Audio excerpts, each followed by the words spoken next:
Hello বন্ধুরা, তোমরা সবাই কেমন আছো? আশা করি তোমরা খুব সবাই ভালো আছো। আমরা ভালো আছি। দিনটা ছিল রবিবার, আর প্রত্যেক রবিবার মতন এই রবিবারে বেরিয়ে গেছিলাম সবাই মিলে। চলে গেছিলাম লেক কালীবাড়িতে। কালীঘাট মেট্রো থেকে নেমে ওখান থেকে একটা ট্যাক্সি নিয়ে আমরা পৌঁছে গেছিলাম। ট্যাক্সি ভাড়া নিয়েছিল 100 টাকা। তারপরে আমরা ওখান থেকে নেমে বোন বললাম মাকে একটু অন্নভোগ দিতে, যেমন একটুখানি গোবিন্দভোগ চাল বা আতপ চাল দিতে। বোনের খুব ইচ্ছা করছিল, তাই বোনের ইচ্ছাকে সম্মান জানিয়ে আমরা কিনে নিয়েছিলাম। তারপরে ডালা কিনে মায়ের মন্দিরে পুজো দিয়ে নিয়েছিলাম। না, আমি পুজো দিইনি, কারণ আমি আমিষ খাওয়া জামাতে ছিলাম। পুজোটা সৌরদীপ আর আকাশই দিয়ে নিয়েছিল। তোমরা কারা কারা এই মন্দিরে এসেছো অবশ্যই আমাকে কমেন্ট করে জানিও। এই মন্দিরটি কিন্তু একদম রাস্তার উপরে এবং ভীষণ একটি জাগ্রত কালী মন্দির। তোমরা যারা লেক কালীবাড়ি গেছো তারা তোমরা সবাই জানো, লেক কালীবাড়ির পাশেই রয়েছে একটি খুব সুন্দর রাধাকৃষ্ণের মন্দির, আর সাথে একটি পার্ক।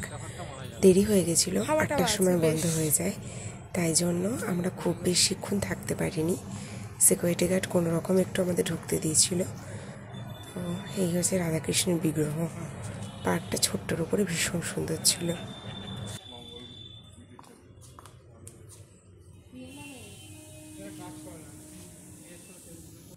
আমার কখনো অ্যাক্রোপলিস মল যাওয়া হয়নি, আর এই সুযোগটা হাতছাড়া না করে চলে গেছিলাম অ্যাক্রোপলিস মলে। আজকের ভিডিওটা এই পর্যন্তই। দেখা হচ্ছে তোমাদের সাথে পরের ভিডিওতে। টাটা।